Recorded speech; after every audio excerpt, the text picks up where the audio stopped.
figure out how fast a month is because you can't even open up the magazine faster than it can come.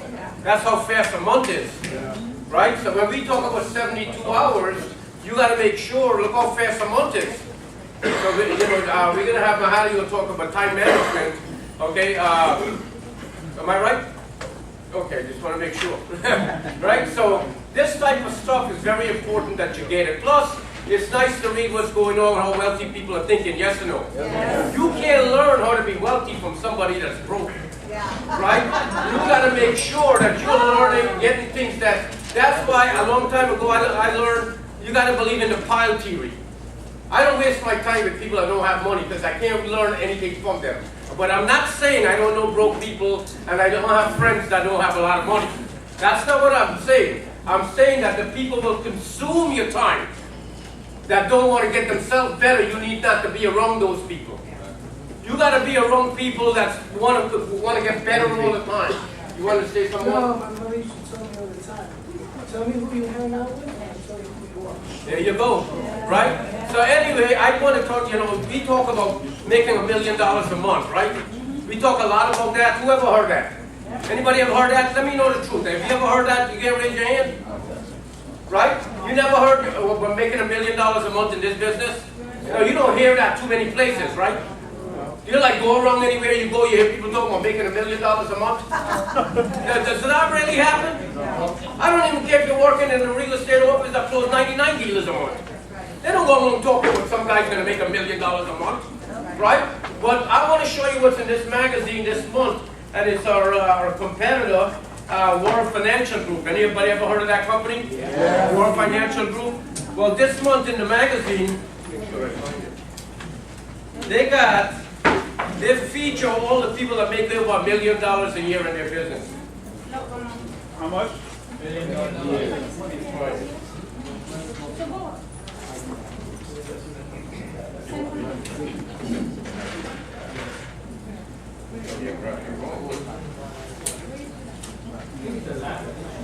No, it's this one right here. It's good feet. It's an ass. Yeah, they had all the pictures, quite a few of them, that make over $1 million a month in this business. Now, when you're around a company like that, here's right here.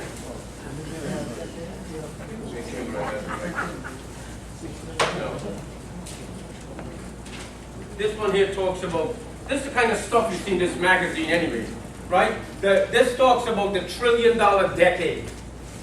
Remember I started out telling you guys the industry we're in, there's no other industry that actually put their foot in the footprint of what this industry is doing. So you're getting focused on the right thing. But they're talking about all the companies that changed, that created things. Some of these companies ain't even 10 years old, and they already changed the way that industry has been running for 100 years.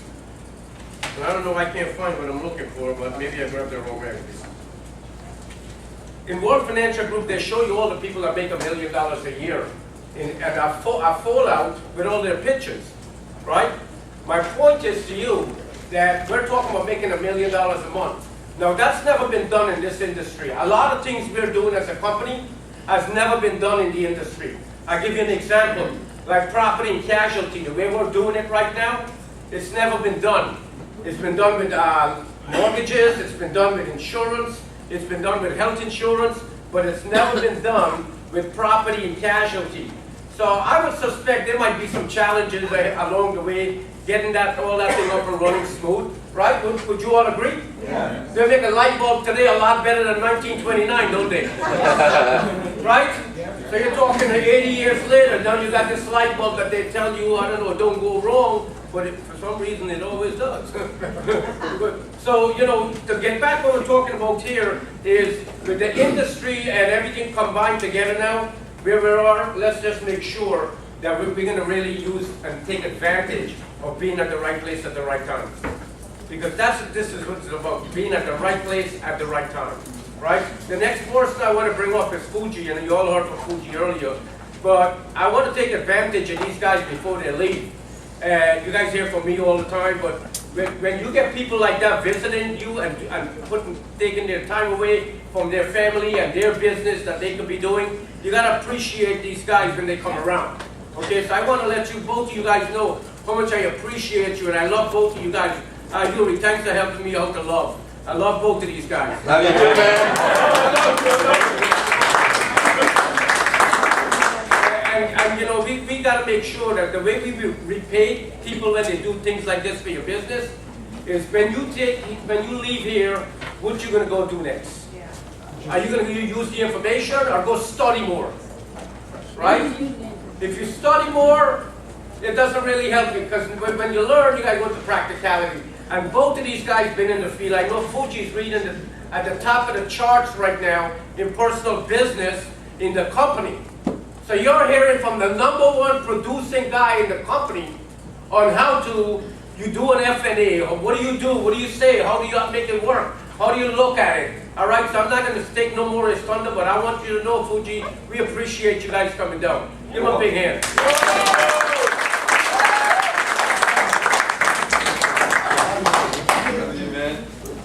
Good afternoon. How was lunch? Great. That's awesome, right?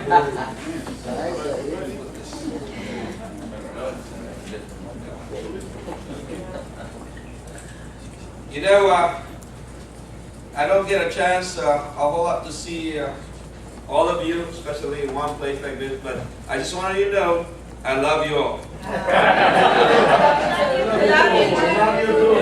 And the more production you do, the more love I'm going to give you.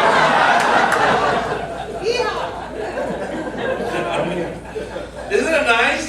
This business is about love, right? So, you know, I read the Leaders Bulletin on a daily basis, right? It's like, I know some of you like to read. You probably read the newspaper every morning. Right? You read whatever paperback, you know. Well, I like to read the Leaders Board every morning. As a matter of fact, I read it 3 times a day, just in case there's new updates, right? So I've been looking for all your names, okay? Yeah. Now, if you tell me you love me, I want to make sure that your picture is there, okay? Shall we get that agreement? Yes. All right. So if I don't see who wants name in there and his picture, man, he doesn't love me. I like your video. Yeah. Yeah. Positive. What I'm going to do is I'm going to share to you, my topic, by the way, is financial needs analysis. Okay? Now, I'm going to share with you a very simple spreadsheet that I use in the absence of the actual official financial needs analysis calculator from the company. Now, financial needs analysis is very important because it's the basis for suitability of the product that you recommend. Okay? Now, there are 3 things that I always try to find out when doing this, and you can write this down. First is, how much discretionary income does your prospect have? Is that important? Very, right? I mean, how could they afford the policy if you don't know how much the discretionary income they have, right? And sometimes if you don't do it right, you don't find out how much discretionary income they have. Sometimes you're not helping the client. You know, if they tell you they have only $50 to spend, and you accept that without doing the analysis, then you're doing them a disservice, actually. And I don't want you to go out there to sell a product just to sell. I want you to go out there to provide a good service to the community. Right. Because actually, whether you realize it or not, your profession changes people's lives out there. Whatever you do with a customer will affect them for a long, long time. So I want you to take your responsibility very seriously, okay? Because you're actually changing people's lives, okay? So the second thing that I want to find out when I do financial needs analysis, we're almost there. The second thing that I try to find out with financial needs analysis is how much insurance they need, okay? And the third one is how much is their net worth. Now, when you sell IUL, this is part of the insurance application anyway. So regardless, you still need to find out these numbers, okay? And the beauty is when you recommend IUL, now you have a basis for your recommendation, all right? So it's a very simple spreadsheet. And just like I said, in the absence of an official FNA calculator, this is what I use. The numbers here are just random numbers I put, okay? So I start with putting their name so I know whose financial needs analysis is, and place the date in there. The first thing I want to know is how much income they have. And I only fill out the yellow portion. I put a color on it so I exactly know where to put the numbers. So for example, their monthly salary, I put in, let's say, $3,000, right? $3,000. All right, that's good. Then commission income, are they a member of any network marketing? Do they receive commission every month, right? So I'll put there, let's say, $500. Okay? And then other income, just in case they have like rental income, or they have, I guess, child support, or they have alimony, right? So I put down, let's say, $3,000. My little spreadsheet actually automatically compute the total income, right? So based on this example, it's $7,499. So now I know the income. I need to know where the money goes, okay? So the first question I ask is how much is your rent or your mortgage if they own the house? Let's say $2,400, okay? Then I said, can you give me the tax, your estimated tax, right? So they probably give you $400. They normally know how much tax they pay in a month, or else they can take a look at the pay stub, right? So we'll just throw in some numbers in here. And then if they have car loan, you put $500. Let's see what else. Car insurance, they pay car insurance, right? $200. How much gas do they spend? How much money do they put in gas every month? It's $400. How about grocery? They probably eat a lot, right? $700. How about dry clean? Dry clean is an expense, right? $150. All right. How about their cell phone? 150 also? All right. Okay. And then internet? 175. 175. Man, this is an expensive place to live. How about cable? Welcome. It's included or 3.0? How about health insurance? None. 700. See, now you ask how much insurance premium they pay every month. Now you know you have another business coming up. You discover, right? See, this is not just to gather information, but also to discover other opportunities. Okay? So now you know that they pay $700. So what's that a good candidate for if they don't live in New York? Short-term medical, right? Right, so if they don't live in New York, well, we'll wait for her to extend it.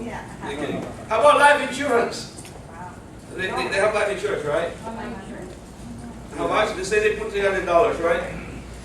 They had that alter for a long time ago. Yes? What happens if the life insurance is being paid by inside the pay stub? Some people get... That's still their expense, right? As long as it's coming from their income, it's still an expense. Yeah, but when you put the salary, you put the gross for the net. You put the gross, and then you adjust it with the taxes, the insurance, whatever deduction they have. Okay? And then gym membership. A lot of people have gym membership, right? $80. Okay. How about daycare? Daycare, like about $350 a week, or $250 a week, so $1,000 a month. Wow, that's a lot, right? Too much. About child support, let's say none, because they're taking care of the child, right? How about credit cards? Total monthly bill, about $200. Okay. So utilities, $300, right? And then other expense, let's say they like massage, right? Once a month. So $50. So now, discretionary income is negative. You better say, the recommendation is join QS2 first, right? Or increase your income. Let's just say we just this for example purposes. There's no daycare. Okay. So now we're positive 584, right? See, I like my little spreadsheet because it confuses everything right away. I can see exactly right away if I can design a plan. So now, they say they were paying life insurance, so I want to know the actual need first, right? So I said, okay, let's estimate your total debt, consumer debt, right? Let's say 50,000. 1, 2, 3. Okay, and then the income is computed already. they have about, let's say, 20 years before retirement. So the income replacement for that particular person is $1,799,760. Okay? And then they have a mortgage balance of, let's say, they live in a big house. In New York, there's a small house, right? And let's say they have a kid, so $80,000 for 4 years. They have not 5 children. Let's say just 2. Okay, so 160. So I have the dime method here, and it's computed right away. They did about 2,759,760. And their current coverage, let's say about 1 million. I would say 1.5 million. Okay. So now the additional insurance needed is about 1.2 million. And of course, I go further and ask them and try to compute how much the net worth. So I tell them, okay, now we found out your actual insurable need, right? You need 1.2 million, 1,259,760. Then I say, let's move on and finding out your net worth first before we do anything here. So let's say they have about 50,000 in savings account. So now, if they tell you 50,000 savings account, what does that tell you? It's a potential for another proposal, right? Let's say a CD, right? Index CD that can earn better than the savings account. And let's say they have 7,000 in their checking. And then the retirement account, like 401k, let's say they have 200,000, whatever it is. Okay? And they have stocks about 25,000. Okay? And then mutual fund, 50,000. And then other assets, I don't know, 40,000. So their assets 372, their liabilities is 800,000. They have a negative net worth. So now that you have something to discuss with them, it is really important that we have to restructure your finances, because right now you're negative, right? We make sure that you go on the right direction. Okay, to prepare a plan for them. So based on this information, you can make your recommendation. You tell them you're underinsured right now. You have 594 discretionary income. I think one of the best way is to plan for you to have the right amount of protection. You don't need to change their insurance right now. They're just short. You add to them, probably you can take $1 million, 1.2. You can take term insurance with return premium, because they don't really have a whole lot of discretionary income, right? And then you tell them every 6 months I'm going to visit you, so we make sure that we are on the right track. So it gives you an opportunity to build a long-term relationship with the client, right? See, most of my clients that I had an opportunity to sit down with them, I just use this, and then I show them, because before they don't really realize how much insurance need they have. I have clients that had like $1 million in coverage already, and they thought it was enough. Until we sat down and then we figured out the replacement of income, the protection for their income, and they realized they're really underinsured. Okay? So, as a matter of fact, the one that I wrote last month is not a whole lot of policy. I wrote about 8 policy. And the target premium was about $96,000 total. Right. Because one client needs about 3 million, other client needs about 4 million. Okay. So, but if I didn't do the FNA, I would know that they have a lot of money that they can use to buy life insurance. Right? If you just listen to them and then you allow them to dictate to you what they want, and you don't do a good job of doing the financial analysis, you are not only doing a disservice to your client, but you're shortchanging yourself as a professional. So folks, it doesn't take long, right? It took us like about 2 minutes to fill out and ask questions, and every time you ask questions, you discover the whole situation, okay? So if you want a copy of this, that's fine, I'll give you a copy of this, I'll email you until the official one comes in, and you can use that. All right? Anybody has a question on financial needs analysis? So if they're a business, right, do you separate their personal financial expenses from the business, like under other expenses? Would you lump the business, or just take the business out of it, take the net income and make that? Exactly. their business expense goes to the different, ledger. You just take their personal. With their drawing. Right, the drawing from the business. Okay? This is just personal. Yes, Yuri? Fuji, this person, W2, he employee or? Doesn't matter. You can use this to Or any. 1099, you use it different? No, it's the same. Yeah. The 1099 put down to the commission, the W2 income put down on salary. Okay? Alright? This is a tool for you to discover the need and discover how much money they can invest or discover where they put their money. Alright? It's a simple tool. Any grade 5 people can do it.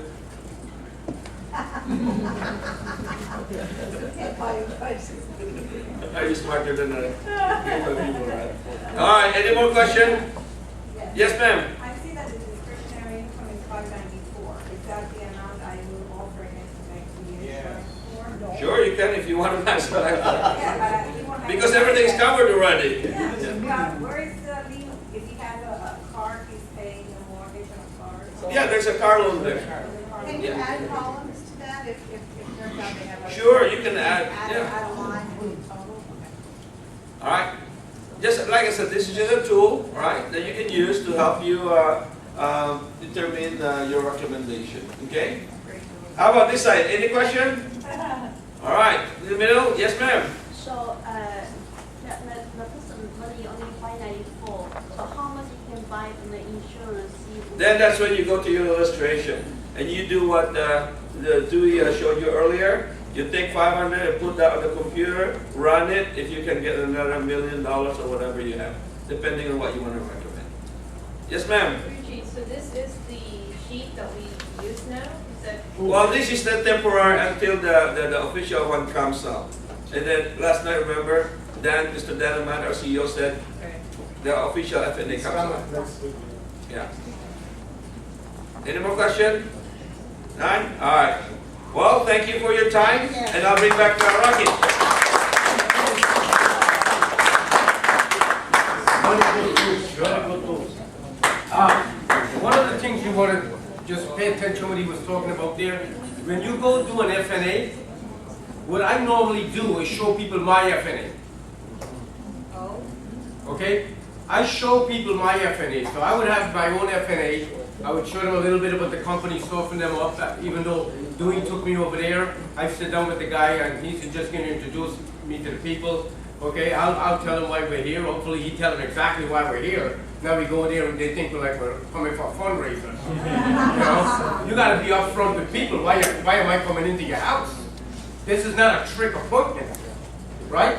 So if you got an appointment, once they make that introduction, and that field trainer is now going to take over from there, the right thing for the field trainer to do is, maybe you're a high-tech person, you have your laptop and you have a couple of slides that really show what the company's about, or maybe you got all your stuff there, your FNA printed out, or you show it to them, one or the other. I normally show them mine, and I show them all the products and services that I own. I show them my health insurance, when we bought health insurance with the company. I show them our land banking, where we move money over to 401k, the land banking. I show them the term insurance policy we bought from them. I show them Sattie's got a disability, not a disability, a critical illness policy I bought about 9 years ago on her. I showed them that.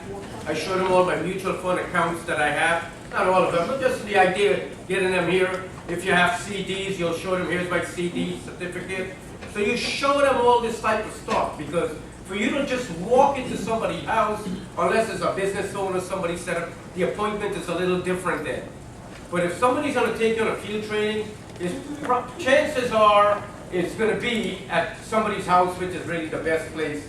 If the second best place is at the office, they come at the office to sit down, okay, you could do business with them.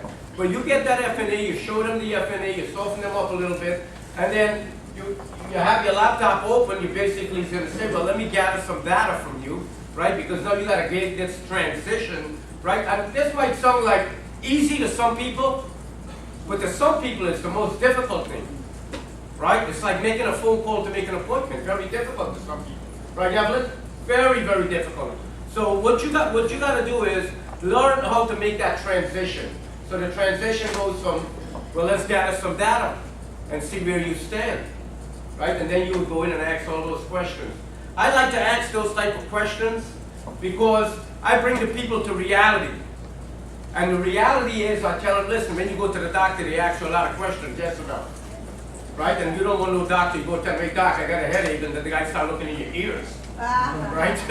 You know, so you want to make sure you're like a financial doctor. You do a complete financial need analysis. I want to know everything just like that. I take the time and I ask them. And you got to help them move along. Because, you know, some people will tell you, well, I don't really know how much we spend a month on groceries, but we spend like $400 a week. Okay, $400. You add it up fast. You have to move along. Because you don't want that to be like a drawn-out process either. I like to ask people, when I ask them for their health insurance, and they goes, well, my company pay it. The first thing, the minute, that to me, that's a setup question when I ask them how much is their health insurance. Because they're going to tell me, the minute they tell me that their company pays it, what's the next question? I need a copy. Can you go get it for me? See, once you get that person or persons sitting there involved in what you're doing, getting them to go get things, that's emotionally getting everybody driven now, right? Motion create emotion, right? Motion create emotion. So you got to create some emotion at the table. And how do you get it? You get them to get up, right? Like if somebody asks you, would you like a glass of water when you're in the house? Even if you're not thirsty, say yes, unless you don't want to drink in that house. And I've been into houses, I will not drink there. Believe me, I've been into houses, I almost bit my tongue, I'm so thirsty, but I ain't drinking in that house. Right? So you got to create this. Go ahead. I have a suggestion. Sure. So a lot of times, you know, they feel intimidated by asking how much they spend or how much they save or so. What I usually do is I pull that data analysis, and then they say, what is that? You would say, I have to comply. I have to comply with the insurance industry, or I have to comply with the state regulation and all that. And then if you don't want to do this, all I have to do is I write down your reviews. Because if something happens to you, I don't want your whoever going to sue me, or the state is going to be asking me, how did I come up with 1.2 million or whatever it is. So I usually say, this is a state compliance. So a lot of times if you say that, they comply. Right. So that's what I love about meetings like this, you know, or even when you're doing kitchen table appointments. Every one of them is different. Even us being in the industry, I'm sure if Dewey took you on a kitchen table, it's different than if I took you on one. I'm sure if Eugene went on one, it's different than if Yuri went on one, or Chris. Or so everybody has a different way of doing it. But what you got to learn here is what your goals are to get. Well, why are you there? How are you going to get to that point, right? So you got to create all these environments when you're there. Because remember, if these people knew how to save $1 million a year, they would be on track doing it, right? Yeah. Even if they don't have it. Yeah. So you're not coming in with this idea, you got to take control.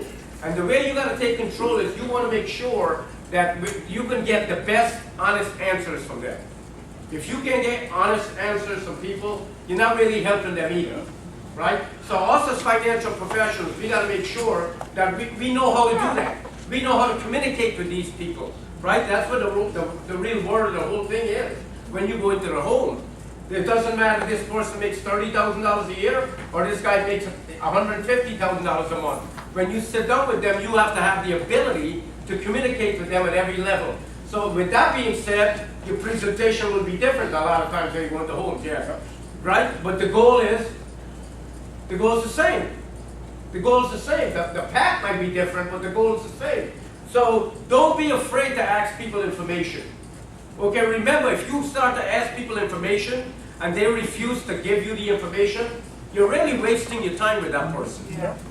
You really, truly are wasting your time, because when you start understanding that 72 hours, that you need to have 3 to 5 appointments, because you're an independent contractor, you're a self-employed business owner, when you understand that 72 hours, you don't have time to waste with people that's going to waste your time.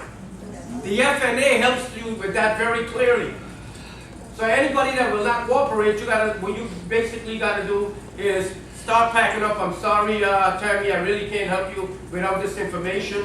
But what I would appreciate you doing for me is give me a couple of people names that you know that are married, that have kids, that are over 25, that have a job and that own a home.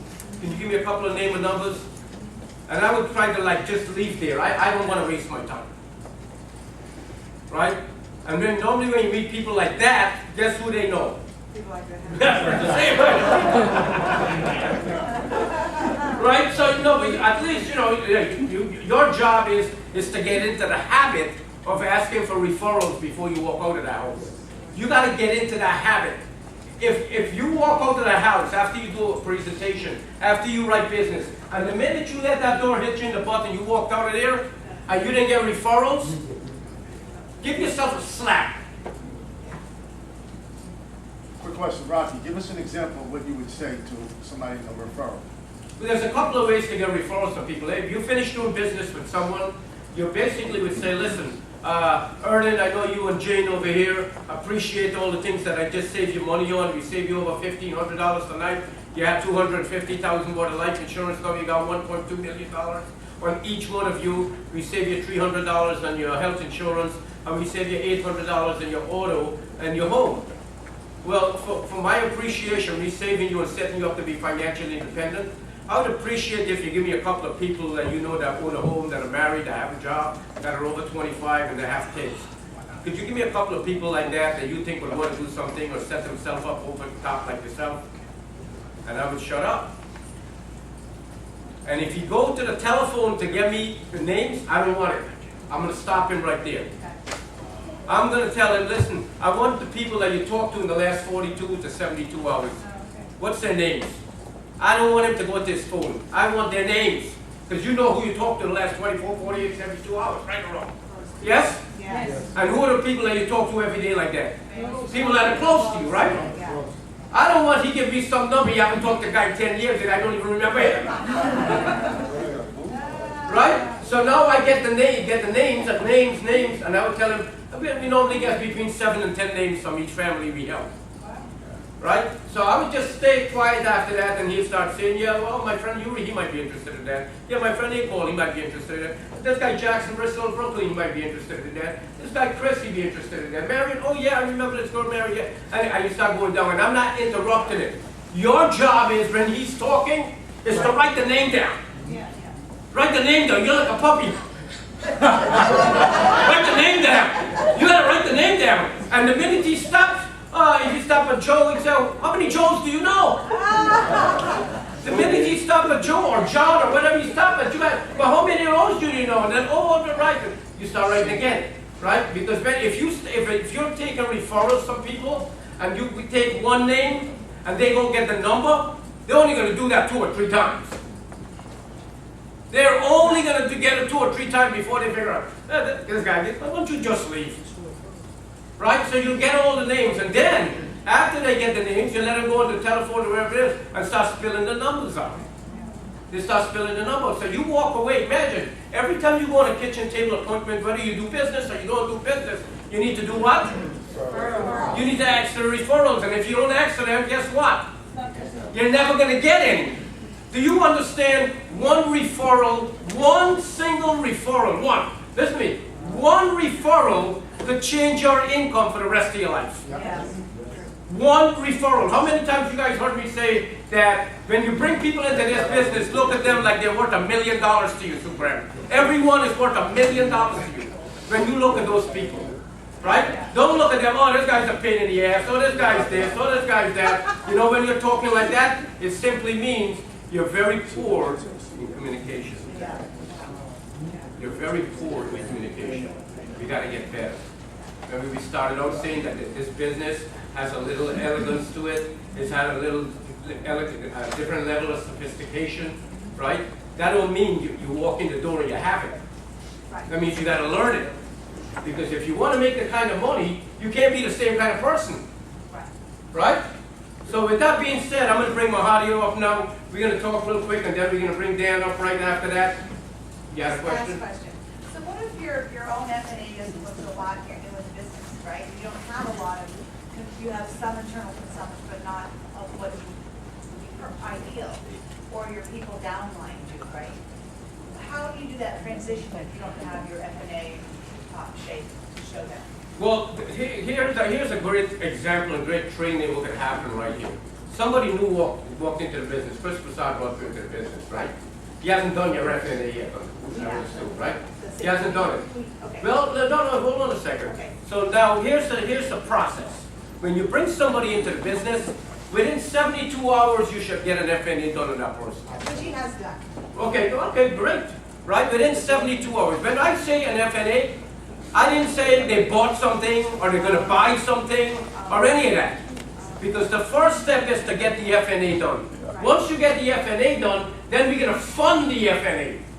Right? We got to fund your FNA. What does funding your FNA mean? We looked at all the solutions that we have that we could bring to the table for you, and we start funding it, all those things. That means if you have Geico, you know that QS2 code. Right? Whatever it is. But, the idea is to start funding your FNA, right? Remember, that's one of your qualifications to getting 5x5 and 25. Right? That's one of your qualifications. So it doesn't matter. This started out when I started telling people about the FNA, and people are very uncomfortable to tell you their information. Remember me saying that? That's the question she's really asking us. Right? That's why we got to get good at communicating with people. How do we get honest answers from people? How do we get them to tell us the truth? We're not here to figure out that I'm embarrassed over you. I don't give a crap about you. I'm here to help you. Right? So if you're not being fair to yourself, you can never probably get out the hole where you're at. So first of all, you got to be, I tell people this, I tell them, hey, I can figure out I got to take like the crumbs off the cookie to sit on the damn sofa. Right? I know where I'm sitting. Don't fool me. I've been into 5,000 homes already. And trust me, I've seen worse and I've seen a million times better. That's not, I talk to people that way when I'm in their house, because especially if they ain't got nothing going on, and I'm here bringing my time, which is valuable, you better listen to me. So I want honest answers. So if you're in the business and you're embarrassed about that, let me tell you something. That's the greatest story you could have in this business. That's the greatest story where somebody says, I sit down with my upline, this is where I was in the dump, I didn't have anything I wanted, I thought about all those things, and finally I was honest with myself. I sit down, I see where I am, I see where I gotta go, I see how the business can help me get there, right? I see what my commitment need to be, and you got all that going on, and you start to feel better about yourself. When you feel good, you do what? You're good. When you feel good, you do good. Say that. When you feel good, you do good. When you feel good, you do good. Right? You gotta feel good. So how could you feel good about yourself lying to yourself all day long? How could you feel good about that? So let's start with us. Right? Let's start with us. We don't care where we came from. It's all about where we're going. That's what it's all about. It's all about where we're going. So with that being said, I'm going to have this guy come up now, Mario. He's one of the local guys in here that can actually take anybody out and show you how this business works,